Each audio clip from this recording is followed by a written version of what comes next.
We're now going to hear from Executive Director Bill Perez.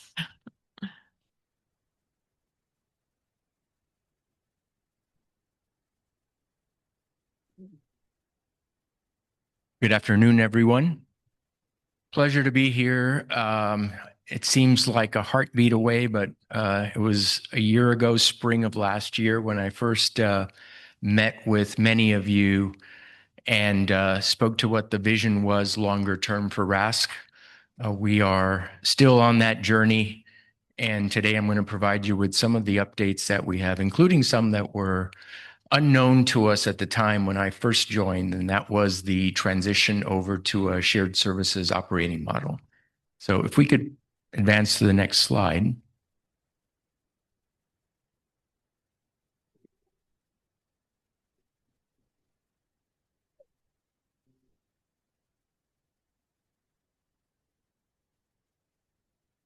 All right, so we're going to tackle a couple of things. One is providing you with an update of what RASC has been focused on over the last year. And then in tandem with members of my team, we'll address some of the JBC issues that were brought up that are pertinent to RASC, some RASC in partnership with PATH.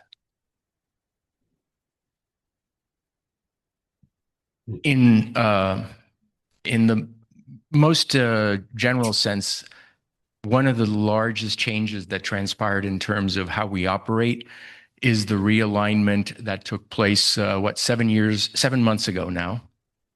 I wish it were 7 years, but we'd be much further along. But 7 months ago, we made a transition under system-wide shared services, currently under Interim Vice President Calvin Turner. And we were looking to leverage economies of scale, particularly in areas of contract negotiations and RFPs. We have initiated the work on a governance model and continue to work along those lines. One of the best examples in terms of improved coordination between the two areas is that one of the things that impacts RASC as our core focus, which is the processing and initiation of benefit, are potential creditable service issues that arise and the ability to share information between UC PATH, which is our source of that data, and RASC. And so for that purpose, in advance of a longer term solution, PATH has granted a certain number of licenses for their CRM to be able to access information more quickly and share it. I think Calvin's analogy of that is they would take information, tie it to a rock, throw it over the fence. PATH would work, RASC would work on it, lob it back over. One of the things that we clearly need is a joint client relationship management system, a CRM, to be able to share common member information, including the acquisition of certain records that RASC requests that are already in the possession of PATH. So it seems duplicative to ask for that information again. That coordination goes far beyond just the work with the core areas, because we do remain two very distinct business areas. Payroll is the core function of UC PATH.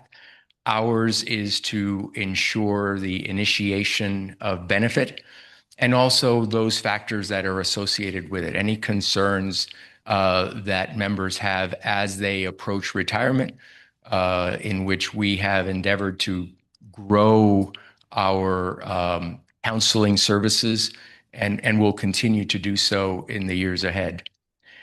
The resource alignment issues that we have faced in part were due to the unfortunate timing of our ability to reorganize, but while facing also the challenges that the UC system and universities across the country have faced in terms of administrative pressures.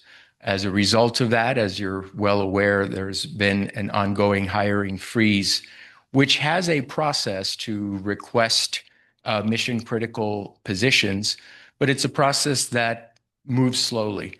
and we have been successful in gaining approval on backfill of positions. We continue to work and endeavor in that regard, but it does add additional pressures that we face. Staffing is one of them, and the other is we are a pension administration system, and for that we rely on a software platform as a solution. We have need of support to be able to stabilize that platform. Those needs continue and will likely continue into the future. One of the advantages that we have under this new umbrella is the partnership that we have between the rigorous IT team that resides within UC Path and the digital services team under Matt Tyndall that oversees IT support in conjunction with a group in technology services. It's not a small group, about 44 permanent employees and another 3 contract employees. They work on behalf of RASC to address the platform issues that we have. But if I were to summarize to you the biggest problems that we have to overcome are working on stabilizing and enhancing the pension administration platform that we have. Many of you know it by the name of Redwood. That platform can work very efficiently, and our goal is to get it to that level. The partnership that Matt will continue to evolve with his counterpart at UC Path is going to be pivotal in getting us to that state. The other examples of successes, I mentioned those shared licenses, but what we have are perhaps a handful, 6 licenses, 5 or 6, for individuals to be able to move information back and forth. Currently, we're involved in perhaps one of the biggest benefits of a shared services model. We are looking to incorporate Salesforce as a CRM. My understanding is that years ago, Salesforce was actually leveraged within RASC, and for reasons that I cannot share with you because I wasn't here at the time, we moved away from that. Of course, UC Path is already using Salesforce for the maintenance of member information. We have common members, so it makes perfect sense for us to move toward onboarding on that platform. And we are working in conjunction with UC Path and IT services for the implementation of Salesforce, which will be a huge advantage in being able to optimize processing of information. Another example of an early success is that we are also on the same telephony platform, which is TalkDesk. And so right now we're in the midst of a joint negotiation for an extension of the contract, which will help with the fact that we have economies of scale to negotiate both contracts. Centralized budget reconciliation. We used to work independently with finance, and now under the new system-wide shared services umbrella, we have the opportunity to work with the UC Path controller directly, Brandy Festa. And so that gives us sort of a greater clout, if you will, in terms of presenting our specific needs and looking at our budget with an eye towards what software solutions and what potential staffing accommodations in the budget that we need to maintain. The other piece that is critical to us is having the resources of the much larger IT unit that resides within UC Path to work on common issues. And in terms of perhaps the most significant of those issues have been the security issues associated with fraud. Although often referred to as a RASC fraud issue, it's much broader than that. And those involved in the responsiveness to that have included UC Path, TDS, in conjunction with our cybersecurity group, legal, and then outside entities which we have brought in to assist as well. We will be speaking to that point directly, so I'm not going to divert into the fraud responsiveness at this point. I will hand it over to my colleague Matt Tyndall to do that. But just speaking to some of the successes we've had since the reorganization over a period of 7 months, I'd say one of the areas that we've made the greatest strides, which I feel really great about, is our improvement in overall service delivery in terms of retirement initiation. And Cheryl spoke to that, it reminds me to put it high on the radar. July 1 retirement date, the expectation is initiation of benefit within 30 calendar days. That will be one of our metrics that we'll be tracking. We'll be speaking a little bit to that in a minute. But we did have a very high percentage. I'll let Ming go into the specifics of that in a few minutes when he covers performance. But it's probably the single highest metric that we are tasked to, because after all, we are retirement administration service centers. So timely retirement benefit initiation is one of the fundamental things that we need to get right. There are a number of other key metrics that we'll be tracking as well, but I'm pleased to see we've made a fair amount of progress in that particular regard. Operational enhancements, we finished a reorganization that we've shared information on in the past. We're currently finishing one of the last components of that, which actually involves a reclassification of certain key positions. And one of the ones that we put a lot of focus on was in the operational reorganization for Ming's area, which pretty much handles start to finish the entire retirement process. It's a series of 6 different gates that a process goes through. It's what's happening behind the scenes that you don't necessarily see.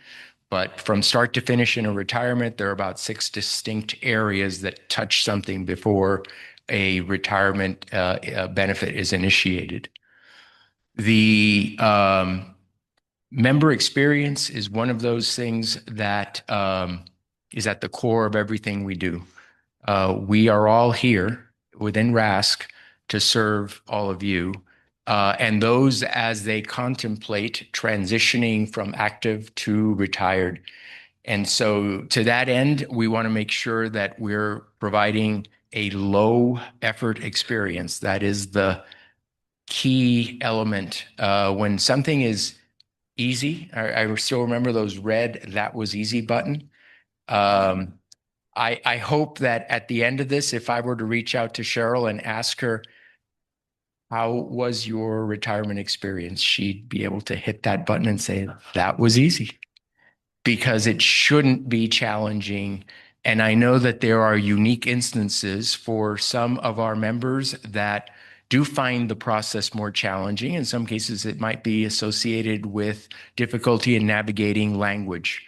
When we think about our broad collection of members across the UC system. But our goal is to make it as easy and seamless as possible for all of us, because at some point, we will all cross into that point where we have to decide when do I transition into retirement? And in some cases, as we all know, we transition into retirement and then immediately or soon thereafter transition back in some way or another, whether it be within the UC system or not. But for RASC, our goal is to change the perception that perhaps has long existed. I still remember when I first came here and I asked for Ming's honest opinion of how he felt, having been at the time, about a year and a half in.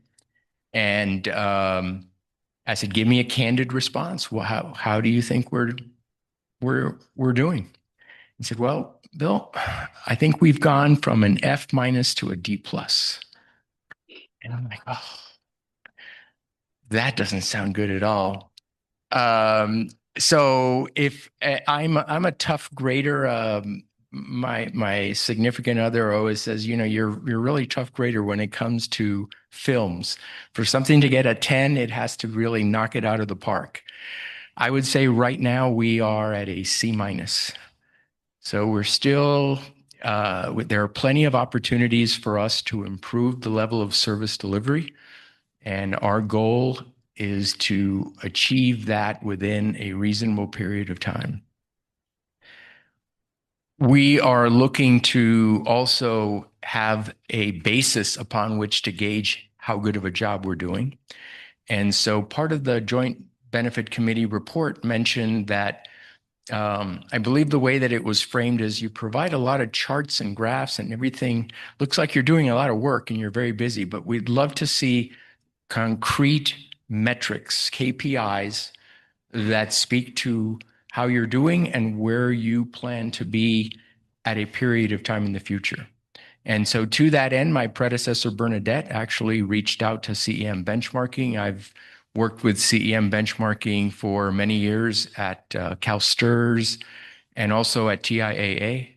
And we have some work to do to catch up with our peer group. We had a baseline year as Bernadette was transitioning out, and we will have our first CEM report. It should be in the August timeframe. Thomas Carthrin, one of our team members, is responsible for the relationship with CEM benchmarking. We are going to be looking at a custom report that looks at our peer group within the state of California. And the reason that's important is because a good part of the 278 pages of the CEM benchmarking report does focus on costs. And if you are not looking specifically at the state of California or other high cost states, we are a high cost of labor state. So it's critical to make sure that the peer group is appropriate. So the initial report, I believe, will focus on 8 different pension systems in the state of California. And I believe it will increase to 12, 15 different pensions in the following year. But there'll be some familiar names, as you might imagine. CalSTRS and CalPERS are both in that group. LA Sarah and others that hopefully will give us a good gauge in terms of comparison, particularly as it relates to managing within a high cost of labor state. The main focus is going to be on developing KPIs that are concrete in terms of service level commitments. So those KPIs will be associated with our commitments to you. A service level agreement or service level commitment is what we strive to deliver. For instance, 80% of all calls that come into RASC handled within a period of 60 seconds. And then the KPI behind it is how we actually did. We handled 76% within those 60 seconds. So we will have very clearly aligned KPIs that will show our performance relative to our peer group, and we'll be sharing that with the committees so that right now the most likely target is looking at quarterly type of updates of how we're doing. But that work is in progress right now. The reporting function, which was divvied up within a few different areas within RASC, is now centralized under Thomas. So he'll be heading up the dashboard. And just as a sort of advance note, the format that you have been seeing probably for the last couple of years will change significantly to a new dashboard look in the coming fiscal year.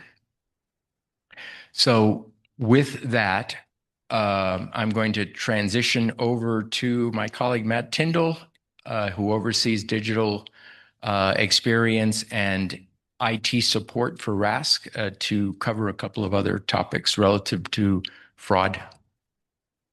Thanks, Bill.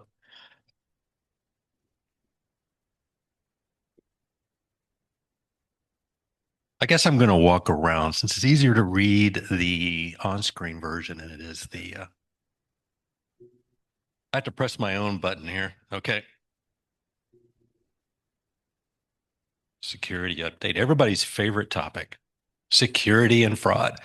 Actually, I wanted to just to go off script just a little bit and just reiterate what Bill was saying about everything that we do is here to make your lives easier, right? And so one of the things that I do on my team, which is digital strategy and systems, is I love acronyms. And the acronym I'm using with my team nowadays is FATE. And yes, we all have our fate, but in this case, fate is we deliver fast, accurately, timely, and easy. And in this case, fraud is under the accuracy part of that acronym. So we not only do we want to pay people the right amount, but we also want to pay the right people. And that is kind of where fraud comes in, right? So let's move into the fun part, which is the fraud. Overall context and scope of impact. So as you know, we started MFA, which is multi-factor authentication. Many of you know that as that 6-digit code that comes to your email or to your phone. It's not only that, but that is one of the main ways that we deal with multi-factor. We started that off in 2021 for direct deposit changes. And that was a really big step back then. But then we found in Q3 that we really needed to have more than that. We need to expand that capability. So that capability was expanded to all logins in UC Raise. So now when you log in, or now that when you register, you have to give us your phone number so that we can actually send you, or your email, so we can send you a 6-digit code. Unfortunately, or right around the same time, we had a fraud event. Now, I'm not going to say that the fraud event was small and it didn't really matter. Every single fraud event matters, whether it was successful or not, because it teaches us about what we didn't do that we should have done, right? So from that perspective, they're all important. And it's very important to the 10 people who actually had money leave their retirement accounts. But from between October and February, we had fraud losses of $154,000 in change, and that was across 10 accounts. All members, and I repeat that, all members have been made whole. And that took us a while to figure out how to do that because we hadn't had to do that in quite some time. And we needed to put in place a new process for that. The total fraud that we actually saw represented $885,000, almost $886,000 across 47 accounts. We were able to step in and stop that fraud from happening. So that is a success story there.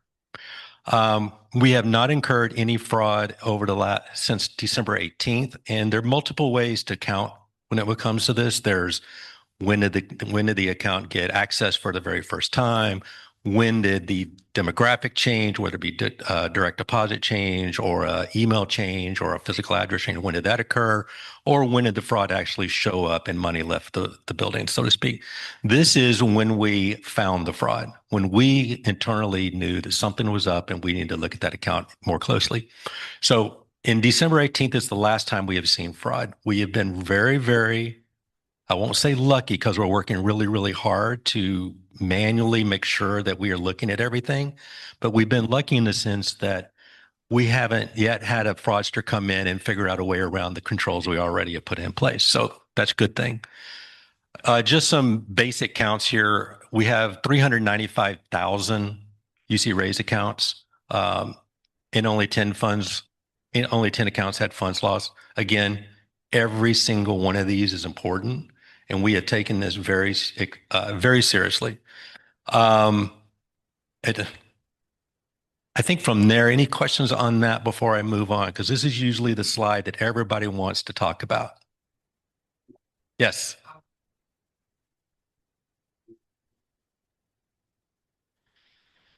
They were random, and they were compromised through a combination of dark web searching and multiple attempts at social engineering with our call center. And so it was it wasn't a centralized kind of attack. It was a group of individuals. We don't know if it's one person or a bunch, but going in and trying to social engineer their way into figuring out a little bit here, a little bit there, and then they take a step back and combine it all together that allowed them to get into the account. So unfortunately, they were able to do that, and we have done a lot to stop that from happening. Yes. So you mentioned that there was social engineering within the call center. Were they actually targeting the call center representatives, or were they masquerading as the proposed victims? Oh, they were masquerading. They were pretending to be somebody they were not, and trying to walk through, and they would pretend to be confused, or they'd pretend to have close to the right information, but not quite.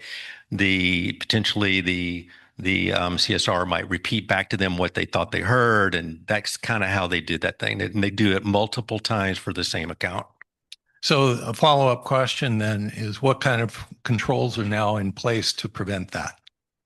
I actually have a slide on that, Okay. And we're going to go into that, and I will sprinkle in some of the actual things that we were doing. The slide's a little bit generic, but I will actually sprinkle in a few things. I think you said this, but just to clarify, these happened before multi-factor or at the same time, or what's the effect of multi-factor?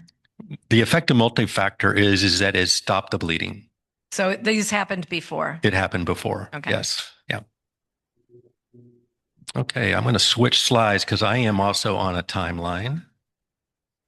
Not that I don't want to speak more to you. I will reserve some time at the end. Oh, we do have this. This is the okay. So I'm going to orient you to the slide first. Many of you have seen this slide already. I apologize to you for duplicating, but maybe some of you have not. The slide has the channels that we have. We have the web portal, which is UC Raise. We have contact center, which is RASC. We have behind the scenes. Those are the channels of operations we're going to talk about here. And then across the top, we have what I would call the moments in the transaction. So in this case, the transaction is somebody came in and wanted to do something that ultimately could have moved your money. So they came in and changed an email. They came in and changed a physical address. They might have changed direct deposit, anything that could eventually lead to what we call internally a high-risk transaction, right? So there's pre-transaction, things that we do ahead of time. There's stuff that we do while you're actually in the transaction. So if you're in a UC Raise, or you're talking to a CSR, or somebody's processing your paper form that you've mailed in, that's the time in the transaction. And then you have post-transaction, which is where we have a little bit more time to spend making sure that the fraud doesn't get through. So the first thing we've done is pre-transaction. We want to prevent fraud before it starts, obviously. We have strengthened our identity verification and access controls before members can make changes to their accounts. That is kind of weird to have it over here.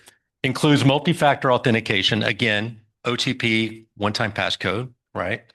That is also knowledge-based questions. So some of you may have gone through password reset or remember registration when it asks you a bunch of questions like, what house did you live in? Did you ever live on that street? Or what car did you have in 1985? Or whatever the case may be.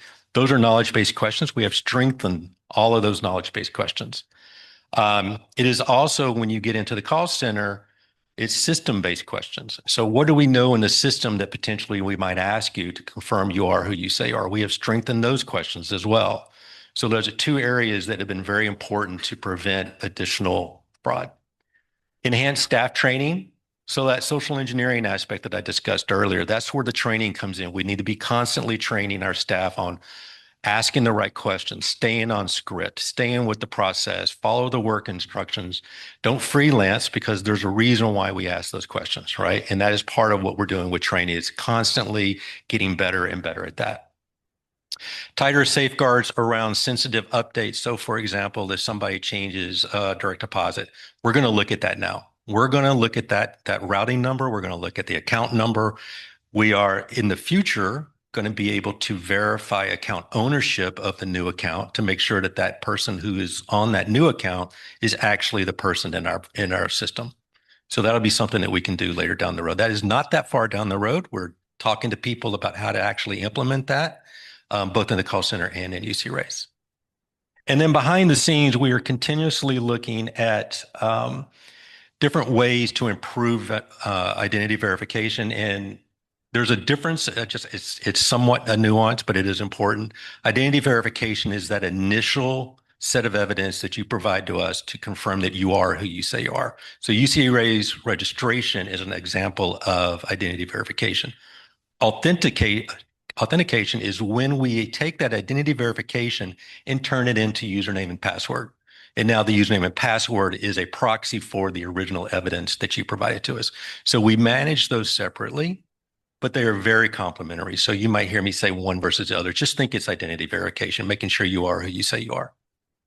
We are constantly looking for those, and we have some ideas that we're going to be circulating around with some of our retiree partners to discuss efficacy.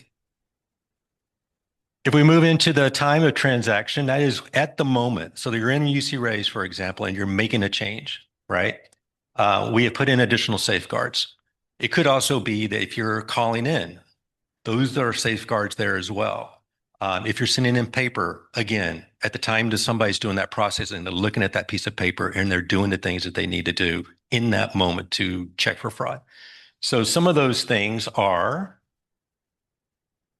enhanced identity verification steps where we in the call center now have a tool that we can use to talk to people and say, hey, we need you to give us, go through this identity verification step because this is a high risk transaction and it's for your benefit as much as anybody else that you go through this process. It's showing a government ID, it's taking a selfie, and that is a process. We recognize that's not for everyone, right? There are going to be some people for a variety of reasons who cannot go through that process. And so now we're trying to find secondary processes that we could use instead of that, if that is not the one that we can use. We are controlling for certain financial institutions. That's just a fancy way of saying, if you're on our bad list of other banks, we're not going to let you set up a direct deposit with that bank, right? There's a lot of e-banks out there that are basically set up just to do the thing that the fraudsters want them to do, right? We don't want them. We know who some of them are. There's always new ones, and that list gets longer and longer. Real-time monitoring and closer review of suspicious activity. Think of that more as being cyber aware of where people are coming from to UC Rays, making sure that there's not bad IP addresses that we already know about that are being allowed to get in. We will block those from the get-go. And then we will immediately, following the transaction, scrub against other things, other lists that we have to make sure that the cyber attackers are not getting in on them. Just some easy stuff, right, that we can call right away. And then again, our teams and systems are always working together to evaluate transactions as they happen to prevent fraud actions from occurring before they get through to funds movement. And then finally, in the post-transaction, I'm going to speed up just a little bit. We are doing a lot of post-transaction monitoring. So we are scrubbing anything that's come in, like, for example, direct deposit or address change, email change, phone number change. We're looking at all of those. And then we are saying, of these, which are the most suspicious? And then we actually do outbound calling to make sure that those identities are verified before any money moves out. Okay. We are constantly, again, looking to improve. This is a circular relationship. So what we find in post-transaction in terms of pattern analysis, in terms of identifying methodologies by which we can prevent fraud from the future, we roll into the pre-transaction process to make sure that there is a virtuous cycle there. And then finally, we have taken some more strategic measures. So this is where really we're looking towards the future and figuring out what's going on. But as a result of the initial event, we did engage a cyber forensics firm. They looked at all of our data. They looked at all of the patterns, and they were able to determine that the threat actor was not actually in our system. So we could trust the data that was already there. It was just those 10 accounts or those 47 that we were able to identify. Those were socially engineered and not part of some computerized infiltration. We also reached out to the FBI and informed them they have an ongoing investigation into this because this is a crime. We've given them all the information that we can. They will not tell us back what they find because that is an investigation on their part, but they are working with our legal and our cyber people. Finally, we are actively and engaged in another consulting firm to develop a anti-fraud strategy, and this will probably be the precursor to a lot more strategic initiatives that we want to bring to bear, bringing in new technology, bringing in new techniques, bringing in more people, those types of things necessary to make sure that fraud never. I say this with quotes, fraud never happens again, but we will always be under attack and it's only going to get worse. So we need to be catching up, and it's a cat and mouse game. We have also worked with other retirement systems and financial services firms to ask, what are you doing? I mean, how are you seeing fraud? Everybody's in the same boat. This is not a RASC or a UC issue. This is a worldwide trillion-dollar business. And when I say trillion, I mean trillion. As much money as Elon Musk has, right? And so we are working with those other partners and those other service providers. That is the end of my scripted information. Does anybody have any questions they want to ask? Amy.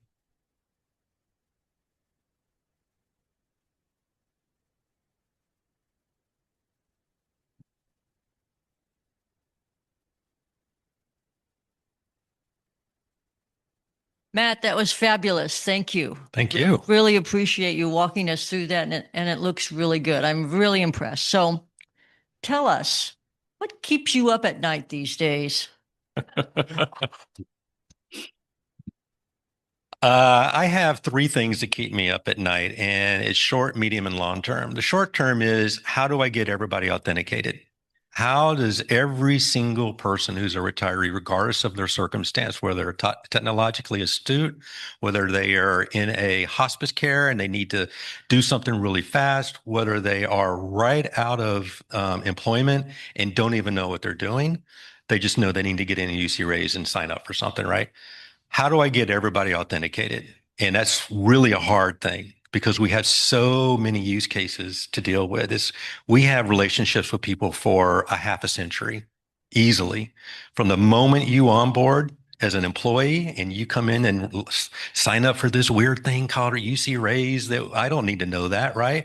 But we want to habituate you to come in and check your service credit and your things like that over time, all the way till the last person in your beneficiary list passes away and no longer needs a payment. That is decades of a relationship. That's the first thing. The second thing is, how am I doing on time? Oh, I should be finishing up. The second thing is, we are entering a new phase of cyber fraud. I don't know if any of you have heard of Mythos. I mean, it's been in the news, Anthropic. That is going to be something that is going to hit us in the not distant future, and they will attack us with that. The question is, how do we get ourselves prepared ahead of time? I think we need to probably look at some of our analog processes, as well as incorporating additional digital processes to make sure that we can handle anything that happens, because we can't shut the doors. We have to keep sending payments out to folks because you earned it, right? So thank you. I think there's maybe a couple of more. Ming, are you two, am I cutting you off on time? Or are you going to be okay? Okay. Ming's like, keep talking. Oh, can you hear me? Okay. Hi. I'm Jose Vudka from UC Riverside. So here's what's keeping me up at night, which is, first thing, the two-factor authentication, just as an example, has been around for 10 years, and you implemented it in 2025. So what are your plans? I'm going to ask several questions and then you can answer. So it's not, what are your plans for that not to happen? I mean, there will be new methods of trying to prevent this type of crime, and hopefully you will not be waiting for a decade before implementing them. The second one is, to this date, as far as I'm aware, there has been no communication from the university to our users about what has happened. Unless you know that criminals have all reformed and everything's going to be nice, I'm sure there will be other instances, no matter how well prepared you are, and it's not your problem, that where we will be attacked successfully. And what I would like to know is what plans you have to ensure that we're not kept in the dark until this thing happens. Thank you. So I think the first part of your question was the 10 years of being under the new Redwood system. Yeah.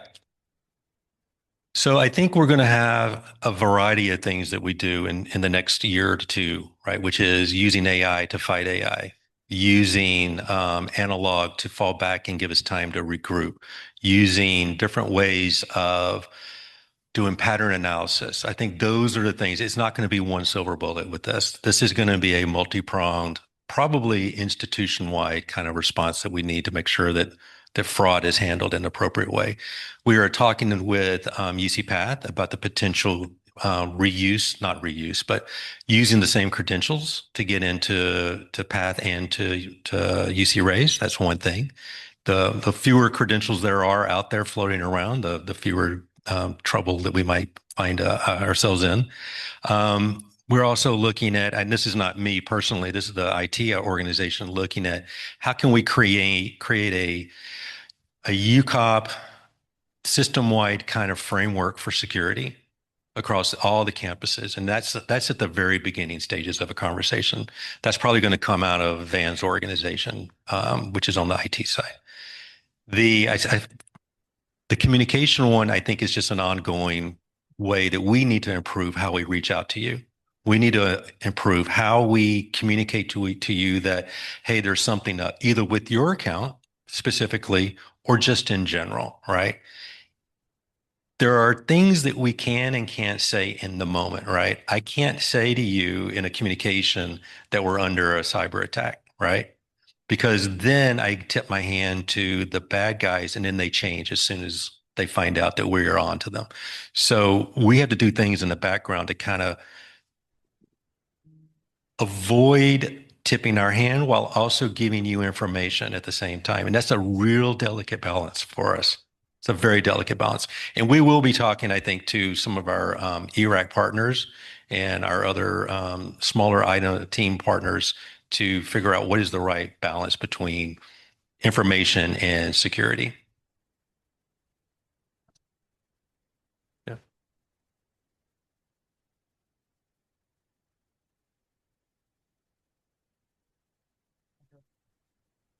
So Carrie from Berkeley mentioned that when the campus went to a two-step authentication process, the retirement center was there to support retirees. Same as FOBs in their retirement center, that our retirement center directors can help support these transitions. We just need to be notified before the retirees so that we can know how to support them in these transitions. Anything else, Carrie? Thank you, Carrie. Absolutely. 100%. I think over the course of the last few years, we kind of lost that thread, and we are absolutely wanting to reestablish that relationship. In fact, I've been asking Bill about a travel budget for me to be able to go around and talk to the various campuses and retirement centers to kind of figure out what their needs are, what we need to do in order to make that better. It's all about the relationships and being able to exchange information. So yeah, absolutely.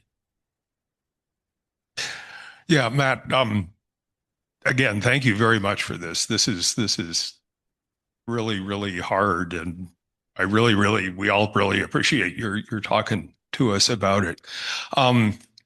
And I know that you don't want to stand there and list, too many details of exactly what you're doing going forward and how it changes over time and so forth. But I know that you have worked with the leadership of CUCEA and CUCRA to, find a way to have our organizations engaged with you, right, to some extent. And I just want to say, I think that's really valuable, and I hope that you will continue to do that going forward. That's my Absolutely. Absolutely. And I think what we want to do is start working with you and running stuff by you to the level we can. When we have something we're ready to share, we'd probably want to bring that team, that group in and say, here's what we're thinking. Does this seem like that would be a good solution for this? Or here's two options. Which one seems better? Or where would this particular technology fit? I have some examples already in my mind that we could talk about maybe over dinner tonight. But one of the things we want to do is keep that dialogue going. Absolutely. And you know, I think maybe we just, as I said before, we've gotten out of we've kind of let that relationship kind of not be tendered as much as it could have been over the last few years. And I think we're in a new model now where we're trying to use your knowledge as best we can and share what we can when we can. Yeah. So I have a question, and Matt, I realize in framing the question that it could just as well be addressed to Bill or Kevin or other people who've presented. All of these things are promising, and they require people. And when I look at the organizational structure, I see a lot of empty cells, and I worry about that. These are very important positions, and I'm familiar, all of us are familiar with the financial strait of the university, and we understand the freezes and the difficulty adjudicating such things and prioritizing such things. In a funny sort of way, you guys do not represent university discretionary funds. You represent our funds and the funds that the university has already contributed to allow RASC to function and do its duties. I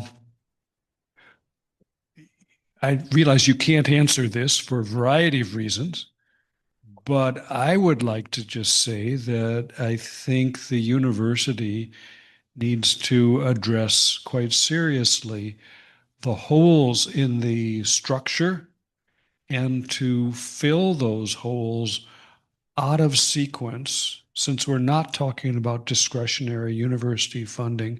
I think that's really pressing. These are important issues, whether we're talking about member experience, member dollars, or efficiency of handling the system. So I expect you'll have an answer for that. More, please. That's all I have. Yeah, I think it's always a challenge when you're somewhat constrained, but we are also working on every single way we can to get more out of the resources that we have. We have some ideas about how we can do some of that, but there's a limit, there's a ceiling on that. Right. And so that's one of the things we're having conversations with our leadership. Yeah. Those of us with Berkeley addresses, email addresses that we've kept, the Retiree Association says basically the Berkeley system seems to have been hacked. And what we're getting is Eventbrite or event notifications from other members that are fraudulent. At least one member had software when she tried to put that on her calendar, as far as I understand. Something took over her system and started sending Apple Pay gift cards out somewhere. Not sure that's to do with what you're doing. But there's another case. Well, would you recommend security software for somebody's software? My system doesn't seem to have done that. I'm using different security software. Second thing is, we're aware of a case where somebody was convinced that they had a fraud committed against them in which their email and contact information was changed. And then the notification that that was changed was sent to the new email. So is that being taken care of? Yes, that's being taken care of. We are not doing that anymore. That's part of the manual process of looking at everything to make sure that everything is buttoned up on that. So yeah, we're not doing that anymore. In terms of recommendations, I can only tell you what I use, and we can talk about that after. I don't want to broadcast my particular set of security software only because I don't want to endorse one thing or the other. But I would say absolutely, you should have a password manager, and you should be using as many characters as they'll let you use in that software. I use probably 26 for mine because I'm not ever going to remember it anyway after it gets past 3. You should have security software on your laptop, your computer, whatever it is. And then there's a whole host of other types of things that potentially I could talk to you about. Yeah. So a thing. Back in the day, we all got like a special LastPass. LastPass is still a thing. Yeah. Yeah. Mhm. Yeah. Bill's saying that the Experian solution also has a password manager with it. I wasn't aware of that. Any password manager is better than no password manager. The big boys in that one are Apple, I'm trying to think, Bitwarden and LastPass, I think are the big ones. And 1Password. And 1Pass, yeah. Yeah. Okay. Yes. So you mentioned that there's there was discussion about communications, and one of the things I noticed in the New Dimensions article and the email that came out from the retirement center that if a transaction raises red flags, you may receive a verification call. And that was kind of concerning to me because the training, both to employees and the advocacy in the cyber security space for all people is don't respond to calls, don't respond to texts. So what are you saying in this communication that is contrary to that guidance or in line with that guidance? That's a great question. I think what you've probably noticed is some of our let's stop the bleeding kind of activity, right? Let's get calls placed because that's the best way for us to protect other accounts right now. Let's make sure that those, and it is a very small percentage of people that we outbound call to do identity verification. So then a follow-up, if you're doing these calls, what are you saying? Are you collecting information or asking to provide information when you make an outbound call?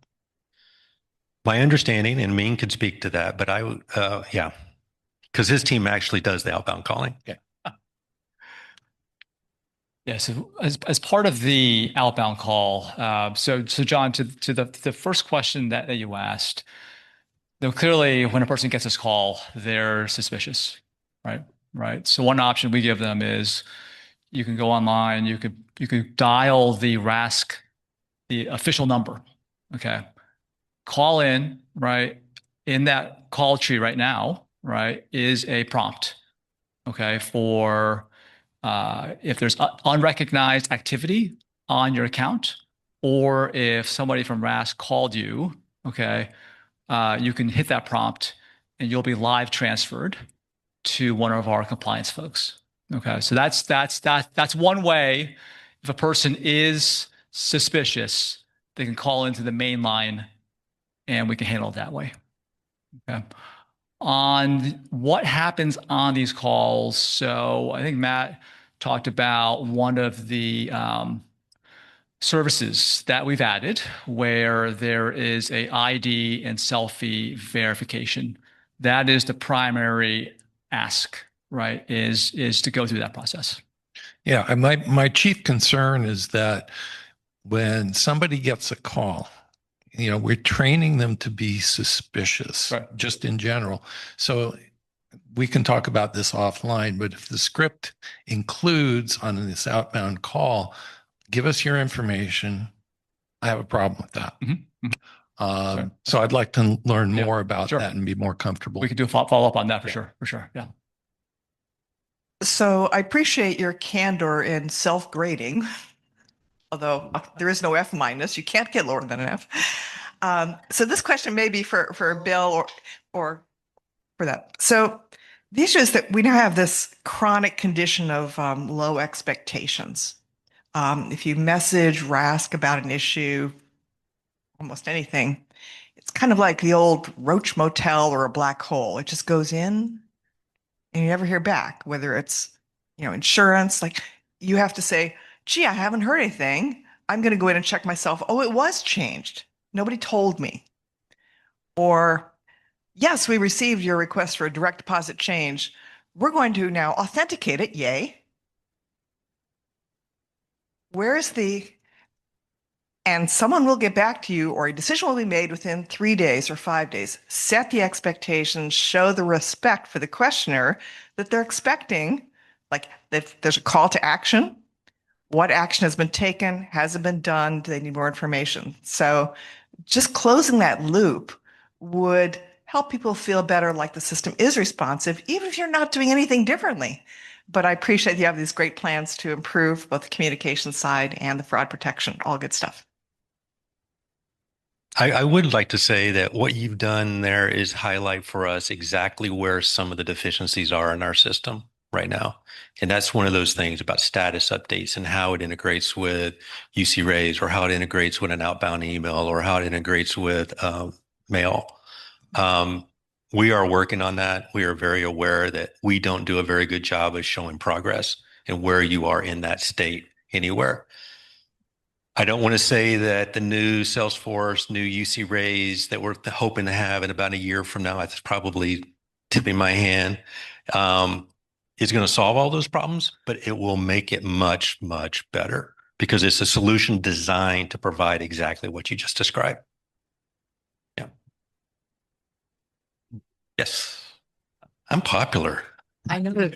Boy, you are popular. So Good. what I want to add on to that, and that is that the follow-up, as long as it's not, I know our medical center here at UCLA is wonderful, but every time I go there, I get a follow-up survey by text, by email.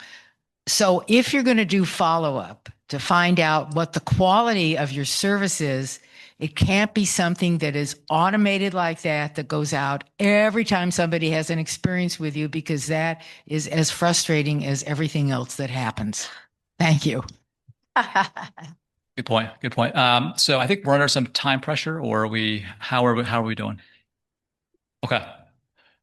Good. So I am going to talk about member experience, and this has a couple of areas to it. I'm going to start with retirement, right? And retirement is, when I think about this is, this is the heart of what we do, right? And it's something that I think over the last couple of years has improved. Okay. One thing Bill talked about was looking at how often are we paying on time, right? And when I look at that, when we look at last year, right, for 7/1 retirements, which is about half of the retirements that happened, we paid out on time 98% of the time, right? So that means you retire on 7/1, you get your first payment on 8/1. Okay, we hit 98% there. Okay, and that's the type of metrics that we're going to present more to you going forward, right? Is how are we doing on the metrics that matter, right? What I also want to say about retirement is, one of the things that we're seeing this year, right? So right now, the peak retirement season starts April 1. We're about fourth or fifth week right now, right? And we're seeing about 25% more retirements this year. Okay. That said, when we look at our processing and how we're doing, we're able to manage that volume well. Okay. So overall, when I think about retirement, we've got a pretty good control of the process. What I mean by that is when there's a problem, we can understand the problem quickly and we know what to do about it, right? I think if we could look back 3, 4, 5 years ago, I don't think that was the case, okay? So I'm feeling better about where we are. And what this is saying is basically, this is looking at, a 60 calendar day service level, right? And how are we doing against that 60-day target, right? You can see here we are typically, around 90%, right? Which is our target here.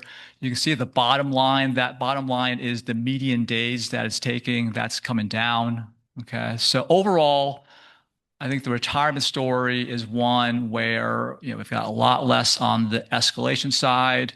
We're very good on the on-time payment side, right? So I'm feeling good, but there is a lot more volume going through this year so far. Okay. So I'm going to move now to our contact center. Okay. So our contact center, so this is looking at inbound calls, inbound correspondence, which is the secure messages that come through UC Race, and then also documents, right? Now, one of the things that Bill talked about was we realigned the team, right? So these three functions used to be separate. We've brought them all under one leader now, right? All right. And when I look at our call answer times, the focus here on the blue line, right? So the blue line is and the blue bar here is what's happening on our tier 2 or our on-site Oakland team. Okay, that's the team that's taking the bulk of the volume. Average speed of answer is around 2.5 minutes, 3.5. Okay, I'll talk in the next slide about what our target is. Okay, but if you look year over year, Jan through March here, Jan through March there of last year, we're doing a lot better. Okay. The other thing to notice here is on the yellow, which is our tier 1, Unify HR, that's our outsource call team. That volume's coming down, right? We are going to end that contract in a few months. Okay, so going forward, starting August, we're basically going to have one bar and one line here. Much simpler team setup, right? And I think that's going to be the way forward for us to drive down the call answer time further. Okay. If I look at this on a 3-minute SLA basis, so that's that yellow line here, right? Which is our target here is to answer 85% of calls within 3 minutes. Okay. Over time, we want to drive this down. We want to go from 3 minutes down to 2.5, down to 2, right? Right. Best in class here is actually 30 seconds, right? Right. So against the 3-minute mark, we're not hitting that 85% yet. And that's what, Bill was saying, C minus. Okay. We've gotten better, but we're not where we need to be. Okay. Now that said, when I look at this, by day of week, right? If you look at Wednesdays, Thursdays, Fridays, we're much closer to that 85%. Okay, Monday and Tuesdays tend to be higher volume after the weekend, right? Right. That's where, call answer times take a bit longer, right? If I look at the last couple of weeks, last week we were at 83%, right? Right. So overall, we're doing better, but we're not where we need to be on this. Okay, and this will continue to be a focus area is how do we answer those calls faster. On the correspondence side, so this is the secure message side again. So one of the things that here is, if you look at the line here, this is against our service level here, which is 2 business days, right? So that service level has taken a hit recently. That is intentional, right? So we have moved more resources over to the call side. That's one of the advantages of creating the contact center is now we can move our resources around a bit more to where it really matters. And one of the things over the last couple of months was we had a lot more calls. We wanted to answer those calls faster, right? Right. So we intentionally moved some resources over to help with that, right? Right. But our goal here again is to get this back up to the target, which is 90% within 2 business days. When I look at our member satisfaction, overall, we look at this. So right now, this is a 5-point scale. Our top 2 boxes are satisfied and very satisfied, right? So the top 2 boxes here add up to 73.3%. It's okay.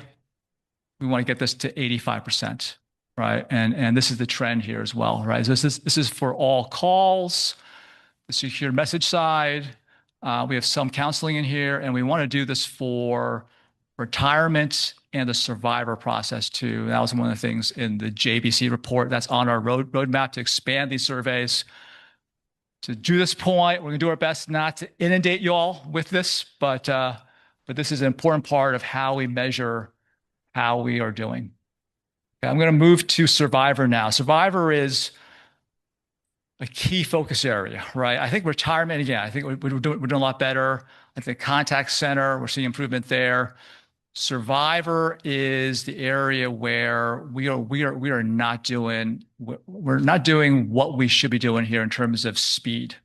Okay, you can see here that this is how long the survivor process is taking end to end. And the JBC report talked about 111 days. This is where that number is coming from. Again, the trend line is good. We made some improvements, but we're nowhere close to where we need to be on this. I'm going to talk a bit about what we're doing. Okay. So this is a different look at it. Okay. This is against our service level, which right now is 90 calendar days, which again, it's too long, but that's where we're at currently. We want to bring that 90 days down to 60 days, right? But at 90 days, again, the service level is improving. We're down to the 20s. Now we're in the 40s, right? But obviously there's a large gap here, right? And a couple of things here, right? So when I look at this, if you take a look at this from the processing stage by stage by stage, the first stage is to get the packet out, okay? And this is the key part here is we got to get the beneficiary packet out quickly. For that stage, we've gone from 30 days down to 3 days. Okay. Now, then it's okay. Once the packet is out, is it very clear to the person what they need to do? Right. So one of the recommendations in the JBC report was a checklist, right? So that checklist now is ready to go in May. Okay. So it'll go out in a few weeks. So in that packet will be a very clear checklist of this is what you need to send back. This is what you need to do. Right. Next stage is we got to review those packets faster. Right. So within 24 to 48 hours, we should be looking at that packet. Is everything there? Is everything accurate? Is there something missing? And getting back to the person so that they could get everything in so that we can start processing it. Okay. Once we're processing it, there's a point on comms, right? We are going to get back to folks every 7 to 14 days with an update, the status update on what is going on with their packet, with their processing. Okay, so all of this is happening right now. This is a key focus is how do we get this process moving faster? How do we get this closer to our service level? Okay. I am going to hand it over to Kevin right now. He's going to talk about retirement readiness.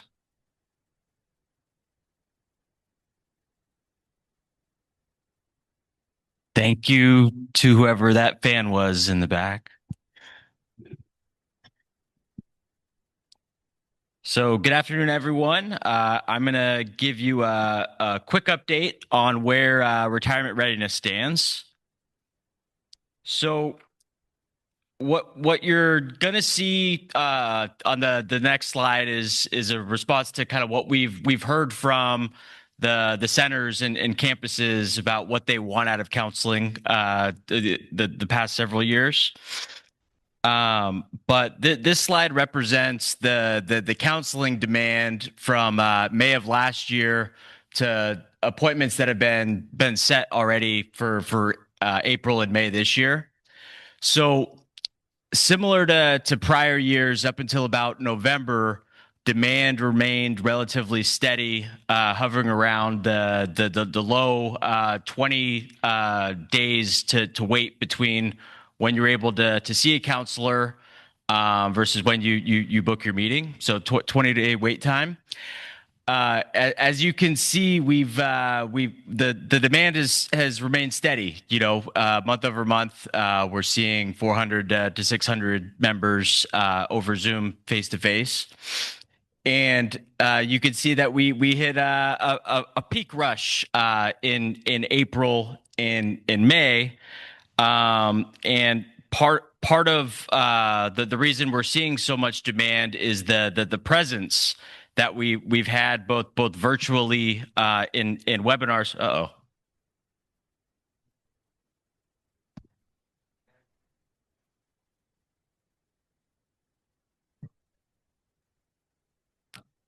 Yeah.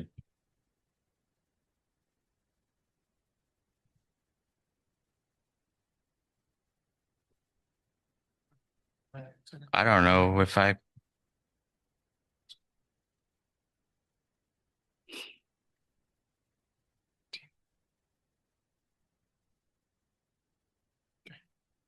Now I know why everyone else was walking around.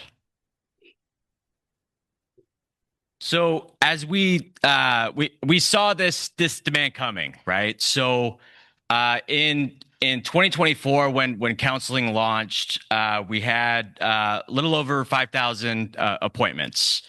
And we had 6,000 appointments last year, and it's been the same team, same team of 8 counselors since inception. And so as we increased our visibility, it served as a marketing engine for our team, right?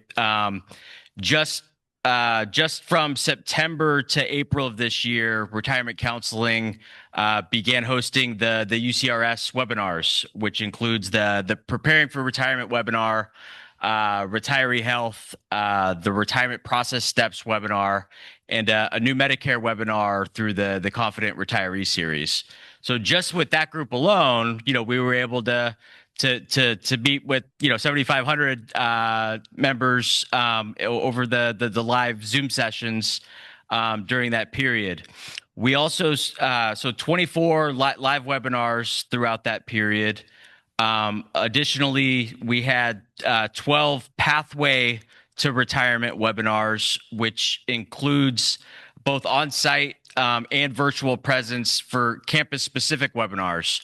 Many of the retirement center directors attend those pathway series with the healthcare facilitators, and those are performed or co-hosted by Fidelity as well. And on the previous slide, you can see there was a decrease in, I don't think it was a decrease in demand, but lower volume during the November timeframe. We saw we had counselors visit 11 campuses during open enrollment during that period, and I know some of you attend your campus open enrollment fair. And if there's more that we could do to support retirees during this year's open enrollment, we'd want to do the same.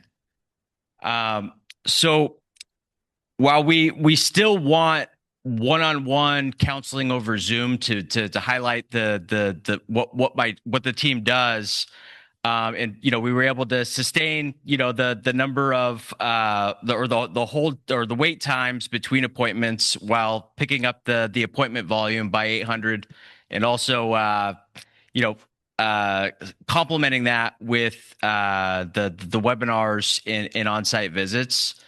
And we do expect to continue to partner with campus locations and maintain that presence, and hopefully in the near future have more counselors to support the demand.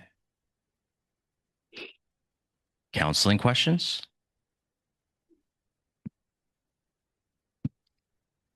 We need to move on.